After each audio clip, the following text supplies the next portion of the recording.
Hey there, everybody. It's RCK, and I hope you're having a great day today. Today we're going to be going over the last bit of our sub game that I showed you the other day. Not too many, not too many turns left, and I should be covering the next three right here. Um, it's just going to be like a little mini series of a game I subbed in. I will be trying to bring you the next couple of turns for the Calum series and try to bring those to you relatively soon. So that's something I do need to work on. So let's go ahead and jump into turn 54. Alrighty, here we have a bunch of attacks going back and forth. Research completing conjuration. I know why I did this. I was making the Iron Angels or whatever they are. I wanted to hit that. So here we have a battle relay against Marignon. It looks like this is actually a magic phase attack, and it is. It's a golem, but not too much to see here. Just province defense and a single crossbow. Next, we see the infiltration of N is successful. You know the history of its development, so we just get to see some of the not research, but we get to see the units, the army size, stuff like that. How many castles they have, province count. We have a couple more battles here. Another battle against Relay and Marignon. We will just watch this, see if there's anything important going on. I see they have another Golem Thug against a handful of PD. If anyone was curious on what this thug was carrying, here's his loadout here. But we know he's going to handle them. Next we have Ulm attacking Marignon, which is me, and we will watch the battle. Probably one of my very light raiding forces here. Honestly enough, I probably should have had him closer to these units here. I probably didn't script him correctly. Just casting Earth Power, Iron Warriors. I don't. We might have had Marble Warriors. I just didn't want to throw the gems on it right now because this is a very, very low commitment force here. I just wanted to use him to take back a few provinces. I didn't want to commit any gems or anything such like that. And these troops here are going to just tear up this Lion tribe. That's really all there is to it. As they envelop them, they have a few archers, but they're not going to do anything. And we will go ahead and end this turn. I'm sure we did not even take a single loss. No, wrong battle. No, we didn't. No, we did take two Black Plate Infantry. Interesting, but at the same time, none of the Lion Tribe actually killed them. So I wonder what killed them. I wonder if it was on our own Master Smith, probably casting Iron Blizzard or something along those lines. We're now taking control of this province. Our forces met no resistance. We have End fighting Falegra here. Another Golem. Seems like people were very fond of them in this game. Lots of PD, it would seem, and chaff. So it's not something we particularly need to watch. We can just look at what the aftermath is, of course. I have another battle here with Marignon. Just our units moving out of the castles and taking back our provinces. Kind of a square formation. With crossbows behind them, just in case if we had any thugs or flyers trying to drop down on us. I didn't want our troops spread out too much. I also had the knight here with a moonblade in the back, and I just had the priest there just casting Sermon of Courage. But like it is, just a handful of PD. Nothing here to be worried about in any sense. So we would go ahead and go to the next one. This is the one we need to watch next. And just another low commitment raiding party. I had no doubt that this could take out 6 to 10 PD, maybe even more than that. Some Earth Power, probably Iron Warriors or something along those lines. Yeah, I did have him on Iron Warriors. Honestly enough, I should have put this guy here onto Legions of Steel. I believe that's the name of it, and that would have worked out much better. But I mean, a few of these guys, I mean, going up to 32 protection is very, very nice if they get a handful of castings off on it. Yeah, all of these are here at 32. Those aren't, but a couple of them are. But I mean, it's just maybe 6 PD, not even 6 PD. So no doubt in my mind, we will do a great job in that. We did miss one here. I skipped this one. Yeah, I did skip that one. I skipped the Ulm versus Nabab battle here, and we will watch this. So very my decision with this line formation with the Guardians in the front with a small amount of the flails, and then the rest of the flails and the crossbows in the back if anything was on attack rear. And if I had any gens on attack rear, I did have 2 knights with them as well. One placed farther back, hoping they would go after them first. The one placed farther ahead with all the mages. So they should have moonblades with them to kind of combat the gens or anything like that, any magical being. Any of their very, very nice mages that they make are also magical beings. So if anything like that happened, they more than likely would have been able to take care of them at the time. And all that happened here was just them running into maybe 6 PD, I think, maybe a little bit more than that, I'm not sure. But the crossbows should take them out handedly before they even get to the lines, honestly enough. And there we go. They should be running soon, yep. And it looks like we're doing a little bit of friendly fire to our own troops, but it is alright. Yep, we have 1 Blackplate infantry die, 1 flailman, and I'm sure that's from our own crossbowmen. I believe we've already watched, we've already watched this Marignan fight. We have another Nabal fight where Nabal is attacking us. Very, very large commitment of camel riders. Really surprised he's bringing out this much, and it's against 6 PD, it seems like. And honestly enough, I don't see why he didn't split these camel riders up. There's absolutely no reason why he needs to bring this many, because if he did run into any of my armies, I mean, they would have destroyed these camel riders if he ran in the last group of 200 or anything. So if he was going to run in a group, he's probably better off having them in like groups about this size here. Just due to the fact that if he runs into one of my armies, they're going to die regardless of how many he brings, being camel riders. But if he's in smaller groups, at least he'll be able to both raid faster while also taking less losses. Just in the fact if I do catch one of his armies, he's going to lose everything, you know. And they're just cleaning up the last of my little bit of PD. No big deal. And he brought 95 camel riders. That's a lot. So next we've taken control of another province that met no resistance at. Nabal attacked us here. And again, lots and lots of camel riders against probably 6 PD here. And it looks like a commander. So very low commitment as far as I go. Very high commitment for his troops. Goodness gracious. That's a lot of camel riders.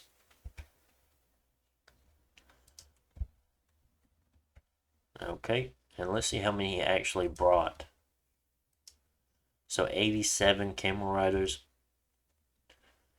We have another Marignan fight here where we're attacking Marignan, just raiding him back. A very, very small group here. Some Earth Power Iron Warriors, I think, against just PD, so you know what's going to happen. We win, of course. We have another Nabal fight of Nabal attacking us. And this is an underwater battle. And Nabal is sending in this Siren here. I'm quite interested in Chaos Recruitment, Recuperation. Has all 3. It's a water 2. And this is facing off against, which I don't even believe this is even 6 PD. I believe once I see this battle, I do raise it up to 6 PD.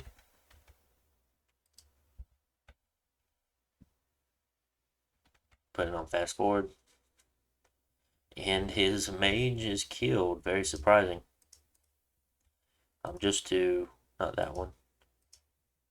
Check that out. That was 130 cost mage, and it did lose to 1 Shambler, 4 Atlantean Militia, and 1 Shambler Chief. So a pretty good trade there for us. Next we have Relay attacking Wake Forest, which is the throne that is under our control. Bringing a pretty heavy force here. Nothing I believe I can fight at the moment. And if I did, I would probably have to bring most of my army. Probably multiple ones of them. I see he has a lot of magic here. Has a lot of decent warriors that are going to be able to go through my protection. Has some mind blasters. Not many, but he has a handful. So I feel like with these troops here, depending on how much they are buffed, because I do see, I see very high astral. There he is. I see a gnome here with a thistle mace and a matrix here, holding a bunch of nature gems. Which case he's already cast weapons of sharpness a few times. So I believe he had a bunch of earth gems on him as well. So quite interesting that the spells like that are going off against that little PD. Because I believe he had a lot more earth gems on him. And then we also see this Enchantress here that is going to have a matrix along with these air gems, which really makes me wonder what in the air is he going to be casting. Is he going to be casting Fog Warriors, Mass Flight, things like that? He definitely could, and that's something you have to be careful of. So very interesting there. Just looking at the battle map, we see that this is where Relay is taking our throne, of course. Marignon is fighting Relay, and then also Relay is fighting Marignon. But it seems like Marignon wants to continue sieging down our fort, even though they're doing a very, very poor job at it. We probably still have a decent amount of time before it actually breaks. We also see this throne here is not taken still, which is surprising to say the least. I do see both of these camel riders at this point, and I know good and well that this army here, 36 flails, a couple zots, some skeletons, some corpse constructs, 12 crossbows, and a very meager force of mages with no real magic diversity is not going to be able to fight this stack on the throne, and I have no reason of even trying to push them off. I know I definitely can't. These small groups are definitely moving back to kind of reunite to force the push towards Nabah. I want to, at this point, I believe in this turn of the game, I actually message every player just to see what kind of Diplo I can get into. I told Ian that he can have this throne, but he hasn't taken it yet. I also told Ian that Relay is taking this throne away from me, in which case everyone thinks that Relay is going to win. I messaged Falegra, but it turns out Falegra was AI, so there's really no point in that. I was hoping maybe while everyone is dealing with Relay, I could either grab some land off of Falegra here to really boost myself up to later game or later part of the game. Also told Marignon that Relay is doing a bunch of stuff, and Relay is also attacking them. So it makes Relay a much bigger threat than I am, since I'm not pressuring them in any way at this point. I'm just taking back the lands that I owned. And so I believe Marignon contacted me, and they said, yeah, we can have peace, even though he didn't get off of my castle here. He says, yeah, I'd much rather fight Relay or do something along those lines. I tried to message Satis and see if he wanted to do anything, but he said he'd rather mess with Relay, and I said, okay. End is going to be fighting Relay, trying to knock him off of this throne. I think they're sending a super combatant in or a thug or some type to see if they can make a difference here. And honestly enough, I think it can't just be dealt with by one. I think they need to send a lot more stuff in than that. Overall, I was really surprised to actually see how small End is being turned 54. It seems to me that they've not been in any wars. It just seems like now they're actually starting to pressure Falegra after he's been AI for a few turns. So quite surprising there. Other than that, I can tell that Satis, yeah, they've ate a player. I don't remember who they ate. Marignon has finished off Tianchi a turn or two ago, and they're sitting on this throne here, the throne in the water over here. I believe they have 126, and then they have 185. So they have 4 thrones altogether, I believe.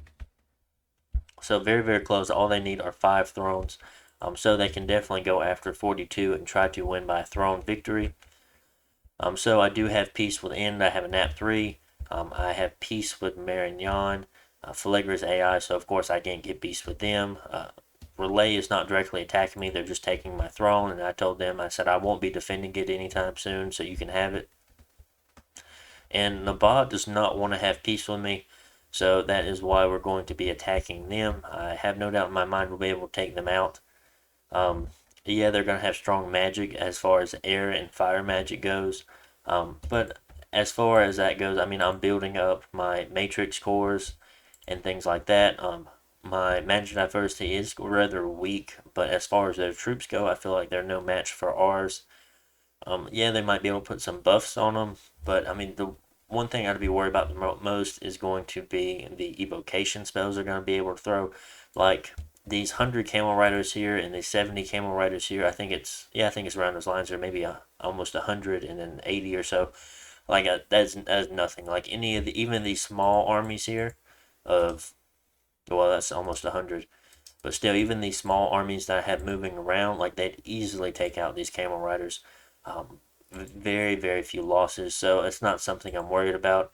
Even these that have 30 troops in them, I feel like they would do significantly well, and that needs to be moved up to probably around there. So, but regardless, we were able to do a lot of raiding back and getting a lot of our lands back. We are moving all of our forces west to cover this Nabad area. I told Nabad that if he wanted peace, I would like it very much. I said, I have really no reason to fight this war with you, but at the same time, I have no reason to stop either. I've got peace with everyone else, and I really have no dog in this fight. I mean, if I lose, it's okay. I've been subbing in this game for 2 turns. I told him I wanted 47 and I wanted 51, and that will cover all the land he's been raiding and all the income that he's gotten off of me at this point. And he told me, well, 51 was never mine. And I said, I wouldn't know. I just subbed into this game. And I said, those are the terms regardless. And he said, he told me no or something along those lines. And I said, I guess we'll keep fighting then. So it's not something I'm really worried about. I think he's relatively small. I think if he covers anything, it's going to be maybe from this area, all of this right here, I think. Something along those lines. But then again, it looks like he's really been in no war at all.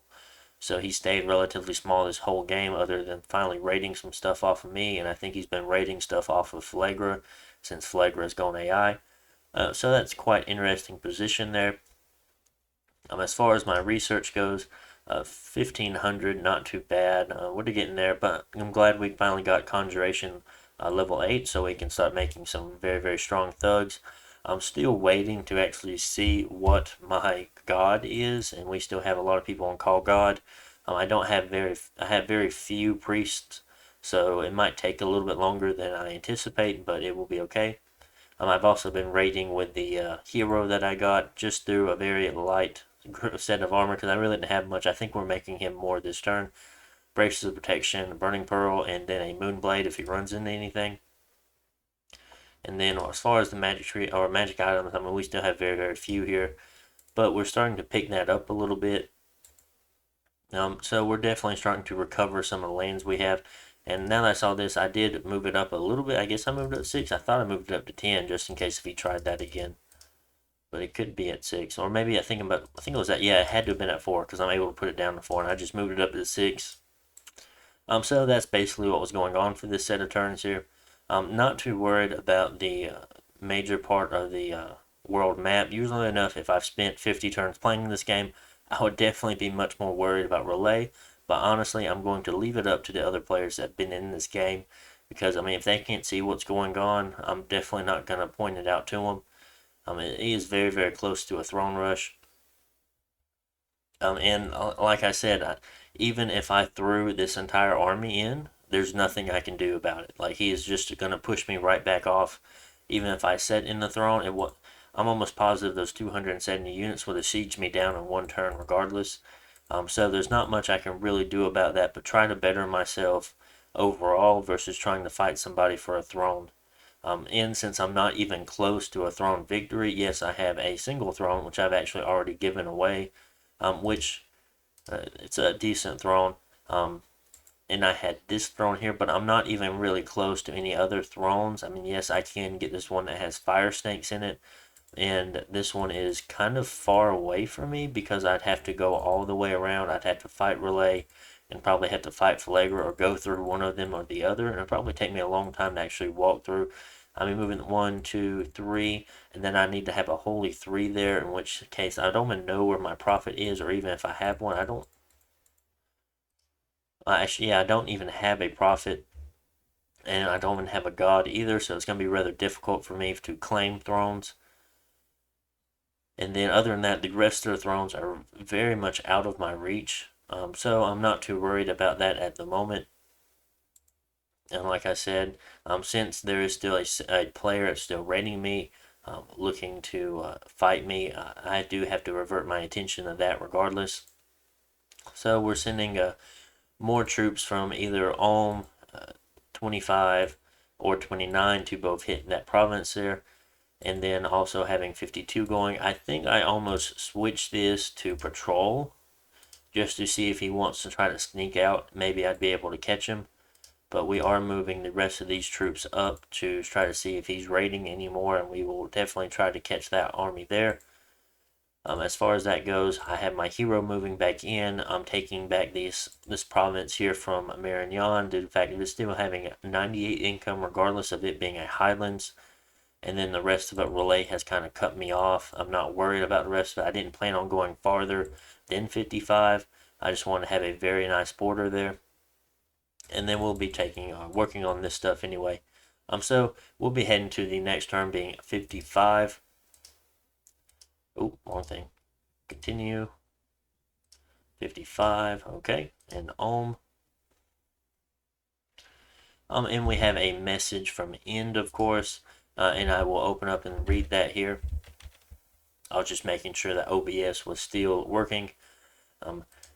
If I win this battle, I'll leave the province alone afterwards, just doing this to stop the throne rush. And I was like, okay, completely understand.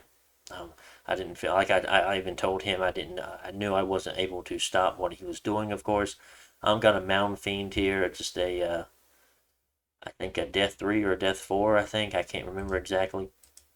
We will look at him shortly. A global enchantment was put up. Seems like Satis put up a global abundance. We will definitely check that out when we get to the battle map. We have the battle here in the Throne province, but I want to go ahead and look at these. I want to save that battle for last. We're under siege, unexpected. Well, actually, I guess we can just watch that first, because if I watch the last battle, I'd give it away. So from the looks of things, End has actually sent in their Pretender, which is a white mage, and the way you're able to get these if you twice born what were some of the chassis? I know the Freak Lord does it. There's a handful of chassis that do this. I don't remember them off the top of my head, but when they die, they turn into this instead of having to call them back. So very, very strong paths here. Fire 6, Air 4, Water 6, Earth 3, Astral 5. Kind of low on the Astral side to be doing this against Relay, because I mean he's got Astral 3s and 4s, and I mean he can do Magic Duel and stuff like that. I mean if he loses 1 or 2 Astral 4s and you lose your God, fully equipped God, I mean it's a tough call on which one gets the better end of that. Death 3, more than likely that's be Solar Vortex or something along those lines. Nature 3, Blood 4, Frostbrand, Flesh Eater, Star Sign Skullcap. So it was actually a Astral 4, surprisingly. Elemental Armor just gives him some resistances. Boots of Swiftness, this is going to give him quickness. Girdle of Might, just really there for the revigoration to make his encumbrance 0. And then just an Amulet of Anti-Magic to boost his magical resistance, of course. And even then, magical resistance 24 is relatively low when you're fighting Relay, so that's something you have to be mindful of. Poor Amphibian has Fear 8, not too bad. Shock resistance 17, and would have liked a little bit more. Fire resistance 21 is actually very nice. Cold resistance of 51. Really due to the fact of him being undead. Same with poison resistance, really helps the fact him being undead. That's where he gets all this resistance from. And there's this undead tag, need not eat shield. So actually a very nice chill aura. I did not know he came with a chill aura. This Pretender God, quickness, he's Berserker. Berserker is something interesting that you kind of have to be careful of because, I mean, if he gets hurt in the very beginning, if he gets hit by Elemental, if he gets hit by an arrow, he's going to go Berserk and he's not going to cast his script. So that would be very, very unfortunate. Spirit Sight, Revigoration 3, he has a limp, and he has a chest wound. Surprising he is still fatigue neutral even with a chest wound. Okay, and then a couple of experience pips. 23 protection. I'm sure he's going to do some things for his script to really increase this up. Morale, leadership, hit points, kind of low. Attack skill and defense skills kind of low. Strength is nice.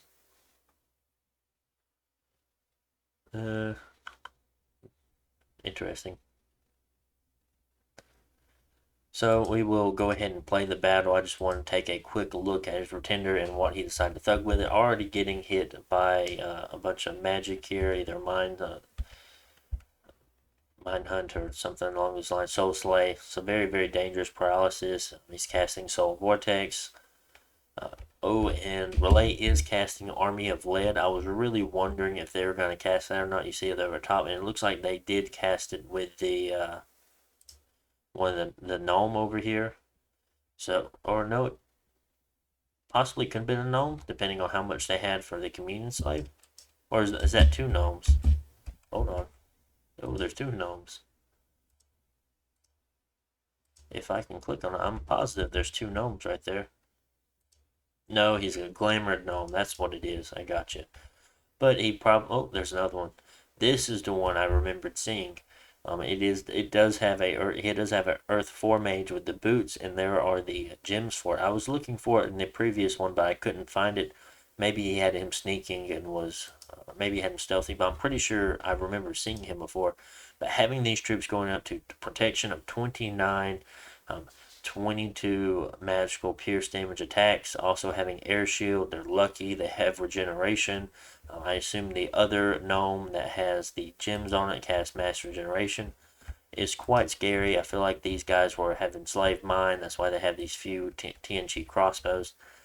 I really just don't think that this thug is going to be able to stack up. I mean, 23 protection, what is that going to do versus a 23 pierce damage attack? They're just going to be able to gnaw through his 130 hit points, even with. Okay, so he did cast Iron Skin, giving him a 20 natural protection, taking up to 29. Not too bad. And he is already taking a huge amount of damage. He's already knocked down to half. He doesn't have any regeneration on him. So very, very scary. He's going down very, very fast. Now let's just put this on normal speed. If he's here long enough, yes, the Soul Vortex is definitely helping him out, but it is looking very, very bad for him at the moment. You can see the chill aura, and there he goes. That was the last of it, and he was taken out. These meteorite guards are just too much to handle for that thug. He definitely needed something else going on there. So very unfortunate that End was not able to stop that.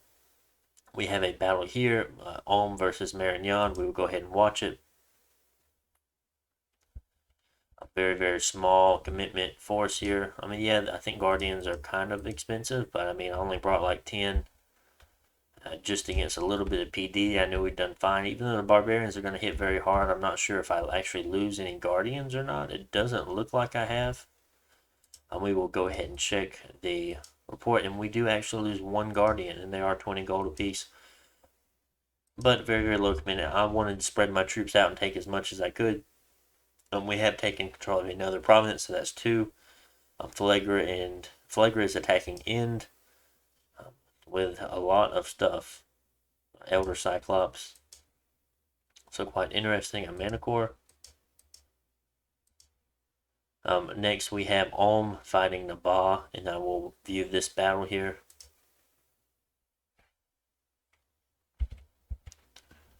So this is where Nabaa's army is at. These troops here. Interesting. I mean, I guess that gives you supply bonus, but why do you need the temporary nature gems? I see he has a lot of his sacreds, a lot of his archers. I actually kind of like the archers, they're kind of cool. And then here's the PD here in the front. What is being cast here? And he has cast Blessing, so we get to see.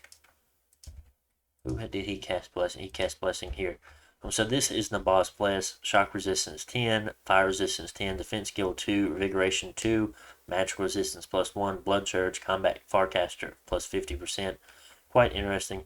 Definitely enough. This is a mage bless, or with a little bit of resistances. I mean, defense skill might help his sacreds out a little bit, but I mean, revigoration, magical resistance, combat caster, in the resistances all kind of read just a mage bless. But as blood surge, I guess that helps him out in the early game. As far as expanding goes, if he decides to expand with the John Guard here. But I mean, overall, I think they're decent enough units. And he's going to be taking care of this very, very small group of ours. I expected he was going to defend the province that he said he didn't want to give away, and that's why I sent this small group here. But even though I think if I would have actually sent the large army in, we would have won. I almost feel like we would have. I think we were sitting at over 200 troops along with mage support. So we've taken control of another province. So that's the third one we've taken back. And then we have a fight here in Norfangs, and we will watch that. This is where the larger army went to. And like I said, if they came against this army here, I'm sure they would have had some trouble anyway. And like I said, this is kind of why I wanted the birds, and I just kind of wanted more of a block formation as far as my troops go. I didn't want them too spread out. And actually, since there's so many birds, we can already tell this is a larger army that they have brought to us here. And I have no doubt in my mind that we'll be able to take care of the camel riders along with these Djinns. Very, very nice here. And along with the Djinn warriors, just the amount of magical weapons and things like that that we do have due to the guardians and things, and the amount of crossbows that we have. We also have a few moon blades in there as well, so not too worried. It looks like the crossbows. Oh, we have the Djinns coming in. I don't want to miss that, but we have the crossbows and the camel riders exchanging fire back and forth. I would probably take the crossbows any day of the week versus the protection 3 camel riders that have 12 hit points. 20 or wrong one, 29 protection crossbowmen, because I'm sure at this point they've got a few buffs on them. Yep, they have natural protection of 20 because of the mages in there. And now we see these is the Djinn is still over there, but we had these Djinn warriors jumping in, and a few of them had jumped into very, very poor positions. There's a few guardians over here.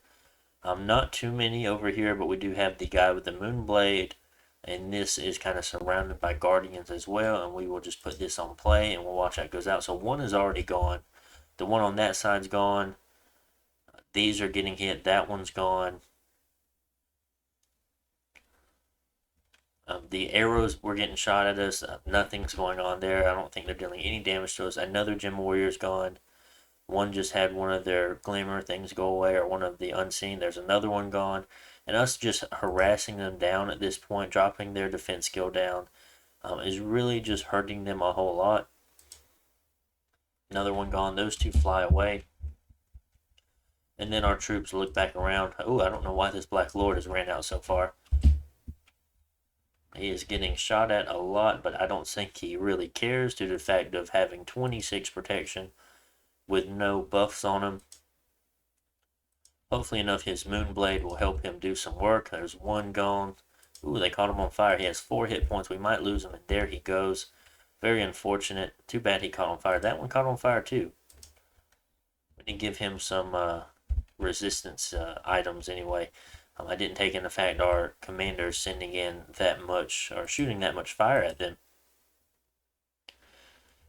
So we'll look at the reports from that. So we lost one of our Black Lords that held the Moonblade. Lost 7 of the flails. We lost 1 crossbowman, giving a total of 9 troops. But he lost 1 Djinn, 7 Jin Warriors, and 33 Camel Riders. Camel Riders are 22 gold apiece, so they were very, very expensive. Yeah, we did lose 105 gold here, being the Black Lord, and we lost 70 gold here. But I mean, 22 times 33, a whole lot.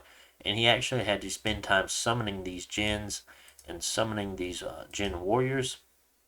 If I believe correctly, the Fernamba, actually let me go and load that up. I want to be certain on it, and I will bring up Mod Inspector and switch OBS over to Mod Inspector for you guys. Just to give me a minute to let it load.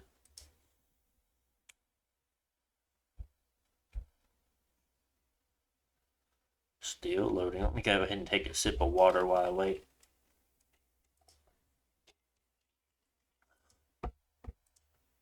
Alright, I should have Mod Inspector up for you guys now.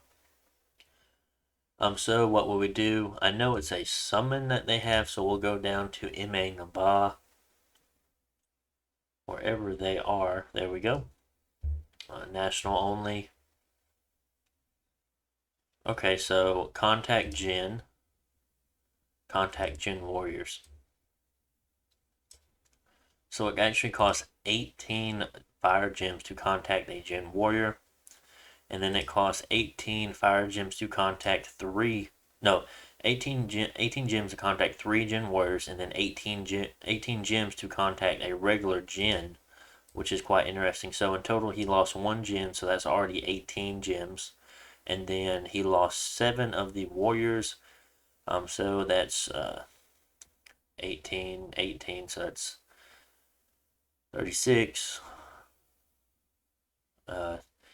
And then 5 by 3, so 36. So he's 42 gems there. So he lost about 60 gems, I believe.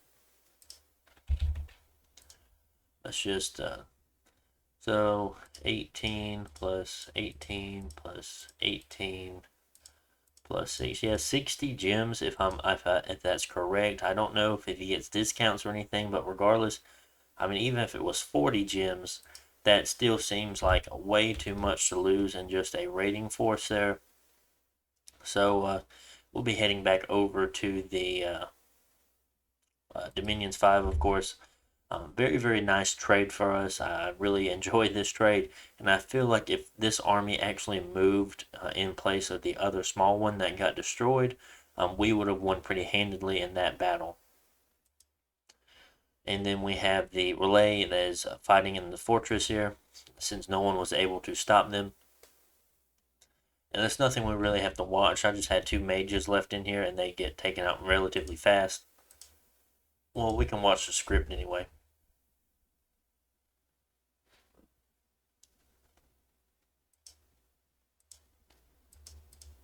Oops, my bad.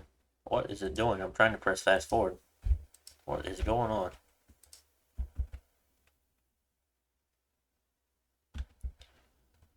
Not too much. A lot of mind blasts, and that's just what happened there.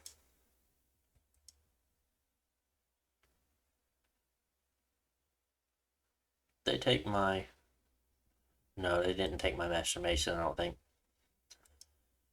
Very, very nice event. So much gold gained on this. 4,000. So very, very nice. But as far as that go, we are going to continue to pressure Naba.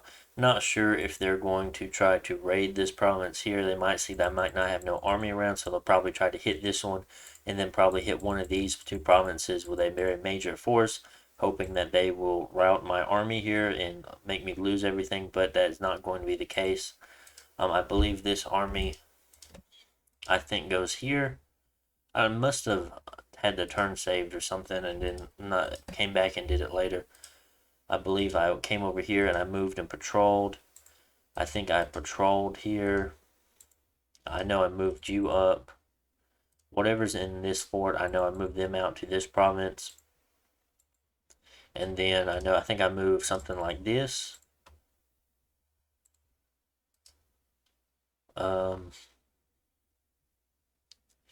I remember I had to do the math on which armies I believe it was something along these lines here, where I kept this one in place, or I had them on patrol, and I just put 1 PD. This one I had 1 PD. This one I had 1 PD. And then patrolling here, expecting that the mob will try to move to one of these places, or maybe it was something along the lines of me moving that there, leaving some troops behind patrolling while I moved larger armies on top of that of 29, while also hitting this or having troops on this province here, while also patrolling on the castle and moving a large amount of troops onto 33, while leaving 47 North Fangs, leaving the army there patrolling as well, just to try to take out all these raiders he has in my land since they're so stealthy. I highly doubt he would have hit us back here anyway. It seemed like most of his forces have kind of stayed along this area. This was definitely one. This was definitely one. I feel like they moved. That one must have moved from like there to there or something, and then this one was here and it moved down here. So I don't believe he has anything up here. But he could definitely attack me from up here just due to the fact that there being at this river crossing. He can move some troops over, I think, just because it's frozen at the moment. So it's quite interesting. I'm just trying to weather the storm at this point. Since I feel like my troops are much better fighting in my own lands, I don't want to overextend myself while I'm fighting him. And if I can keep causing him to take losses like that, he is going to notice that this battle is not going to be worth it for him. Because, I mean, honestly enough, it doesn't look like Ulm has taken really losses at all. Like, I have a relatively decent sized army still moving around. My research goals are alteration 8 and the evocation 7. Due to the fact of me wanting ground army, that's going to give me shock resistance. I figured if I was going to be fighting a air nation, that's something I wanted. Um, Other than that, I mean, cold resistance really doesn't help me all that much. And then of course, I want to go down and get Army of Gold, Army of Lead, and then Evocation 7. I don't exactly remember what was in Evocation 7 that I wanted. I'm not sure why I had Evocation 7 up, because there's really nothing I want here. That might have been a mistake on my part. So, quite interesting. I should have gone to Thaumaturgy Some, got some magical resistance with Tempering of Will, but I just don't have that researched yet. I just didn't think of it at the time. But at the same time, I mean, I'd be getting that if I was fighting Relay, but instead I'm fighting the boss, so I want the elemental resistances instead. This army here is a little bit more, a little bit stronger. Lots of Iron Blizzard, Iron Warriors gas. I should be having this on Legions of Steel, honestly enough. I don't know why I didn't. I think that's just because that was what it was already set to.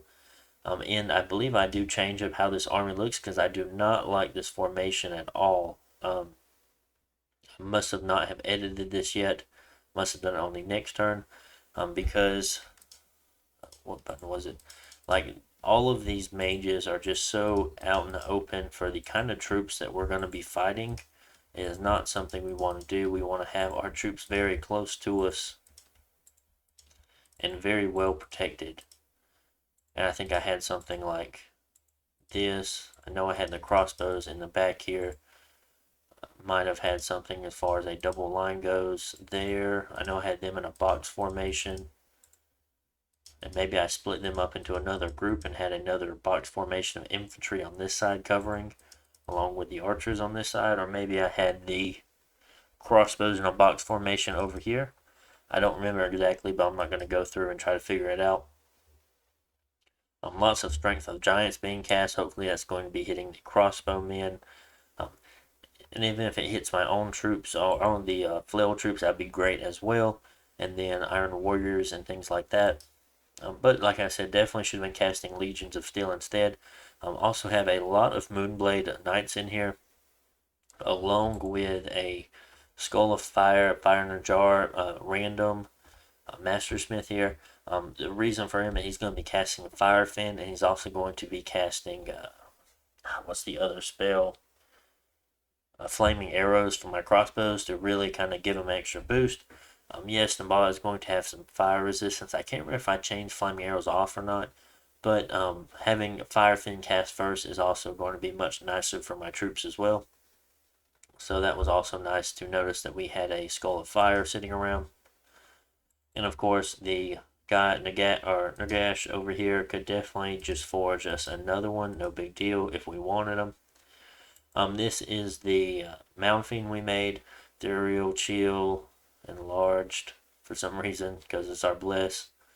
Reanimated Priest. If anyone's actually ever reanimated Alm troops or Almish troops, they get actually very good skeletons from that. You should check it out. It's like heavy infantry skeletons that sometimes have two-handed weapons, I think.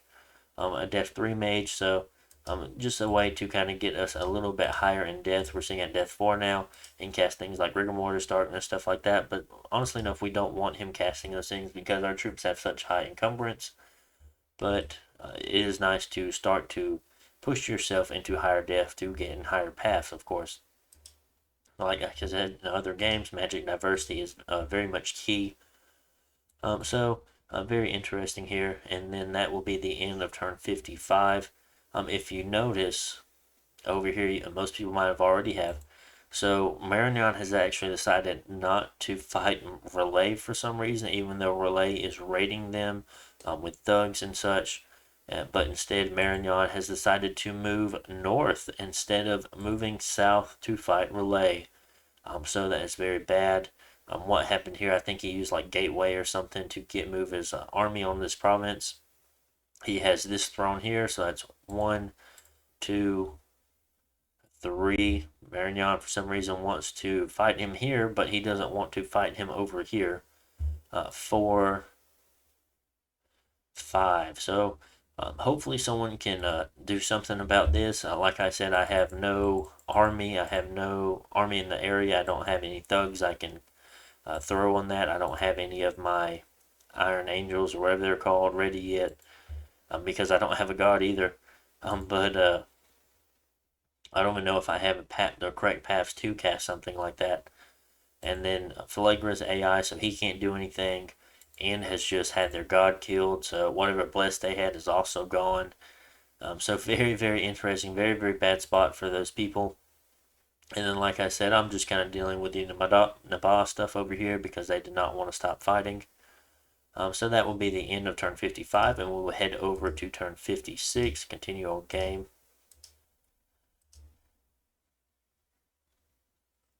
Alrighty, we have Relay claiming three thrones up down here, and see Rejoice, a true god has ascended, and Relay has won this game. So very unfortunate. No magic sites found. I will go through all these displays or all these reports here, and then we will view the history of the map, and we'll talk about it a little bit. In fighting Phalegra here, winning with another thug. Like, why didn't this thug go and fight Relay or do anything? Spy exposed. Shaitan killed one of our Master Smiths. I wonder when he's going to send these guys in. These guys are actually very, very expensive. They're like 60, 70, or 80 blood slaves they actually make, so it's quite interesting he's using them. Marignon wanting to fight Belarus, of course, instead of trying to stop people from winning the game. Relay fighting Marignon still. Relay fighting Marignon still. In fighting Phalegra. Some good events for us. The patrolling that I was doing caught a whole bunch of scouts. We also caught a monster boar, and we caught a relay scout, and we caught, an in caught our spy that we had under siege. Patrolling units were started starving like flies. I must have did the math incorrectly there when it came to how much supplies was actually there, but it is okay. The game's over anyway. We had a hero come this turn, and then we had this part happen, and we will view the history. So just looking out, I mean, you have a basic idea of where everyone was at before. I'm just looking at the previous turn. We do have Tianchi here, Belarus here. There was somebody else. We have Bandar Log here, and I don't remember who actually takes Bandar Log's cap. I think it's Satius, but I'm not 100% sure. It looked like Nabah also helped in that the Bandar Log war. And we will go ahead and watch. So already we're expanding fairly decent, just about as well as everyone else. Looks like Marignon has came out of the gate a little bit faster. Venerus is at 3. Satis is only at 1, so they are very far behind. Relay is about average as well. So very, very interesting here. Look at the way Bandar Log has expanded. I mean, yes, I know you want to get a farmland, but to push out all the way and overextend yourself that far, is it really worth it at that point? I mean, he's expanded himself straight out in 3 different directions here. One being at Ulm, one being at Bandar, or one being at Nabha, starting to be going over here to Satis, and then really trying to push himself out up to Falegra here too. Quite interesting. Puts him in a dangerous position, trying to cover up that much land. Because I mean, I don't want anyone in my cap circle. I don't want anyone as promised outside of my cap circle either. And I feel like Nabha and Satis also feel the same way, and that's probably why Bandar Log disappeared. It's quite interesting. Looks like Nabha is already trying to envelop some of these lands owned by Bandar Log. Relay has already taken all of the water here and has already taken a little bit of the land here. Venerus seems to be expanding fairly well. Satis is doing fine, but it's still relatively small. TNG looks like they're doing fine. Marignan seems to be doing very, very well. 1, 2, 3, 4, 5, 6, 7, 8. Wait, 1, 2, 3, 4, 5, 6, 7, 8, 9, 10, 11, 12, 13, 14, 15, 16, 17, 18, 19. So 19, 1, 2, 3, 4. Where we actually only had 12 at this point. So Marignan might have had an Awake Expander, but they were doing very, very well early spring of the first year. So if you look here, hold on. Actually, I thought they were exchanging some provinces there. If you notice, I think it looks like Nabha and Satis are fighting Bandar Log. So they, and then End is also End, Relay, Satis, and Nabha are all fighting Bandar Log from the looks of it, because I think I was pretty sure Bandar Log owned one of these, and then I know Bandar Log came out a little bit, and then I know Bandar Log was owned all the way down to here, and then I know he pushed out a little bit over here too, so definitely getting beat back to his capital. At this point, you see Ulm trying to take over some of Marignan, or moving in their way over to Marignan, taking away some of his lands. Falegra was relatively large, even though not being in a war. Venerus being pretty decently large as well, and I think Venerus is actually fighting Marignan too. Yeah, Marignan's fighting Venerus, and they're fighting them back. So Venerus is doing well fighting war. We're doing well against Marignan. And then if you look over here, it looks like Satis took Bandar Log. And it looks like Satis is fighting Venerus while he was fighting Marignan. And it looks like that's how Venerus was killed.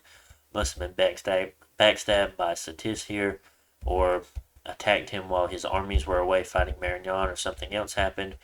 And at this point, I actually believe that Ulm stopped playing, because this is where Marignan was able to push him out. Even though he controlled castles up here, you'll see him raid all the way back over here, and I think that's the few turns that Ulm was not there in part of the game.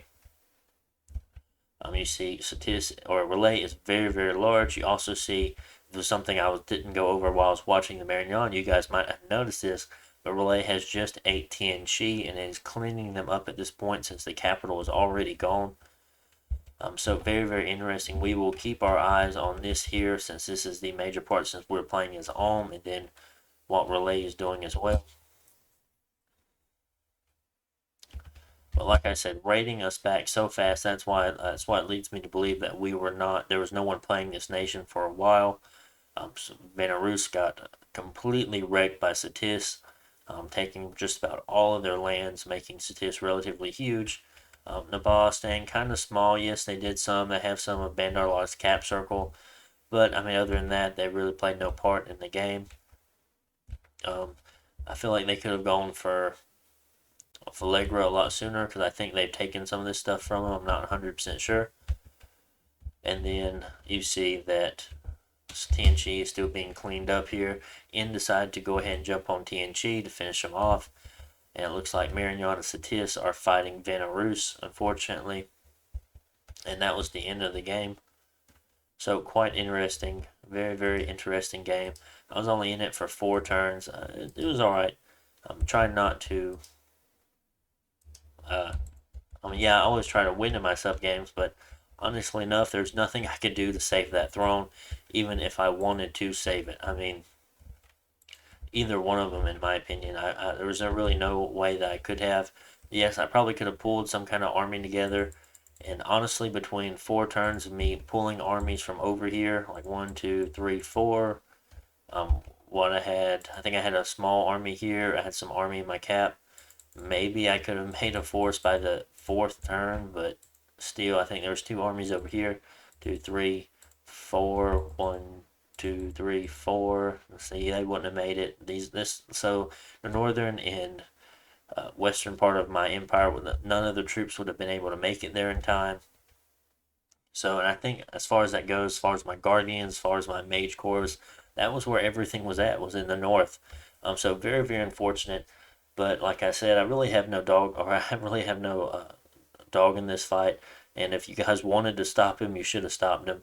But yeah, Throne Rushes can be tough, especially with the Astral Nation that can do Gateway and stuff like that. So it is what it is. I hope you guys enjoyed this little 2 episode thing for a sub game. Um, so I mean, I enjoyed it. It wasn't too bad. It's a relatively fast one. Normally enough, when I sub in, the games go much longer, but it is fine. You guys have a great day, and be sure to come back and watch another episode. I think I'll be trying to put out the rest of my Calum series, and I also have some other things in the plans, but I haven't quite decided on which ones I want to show yet. So I will see y'all on the next one. Bye.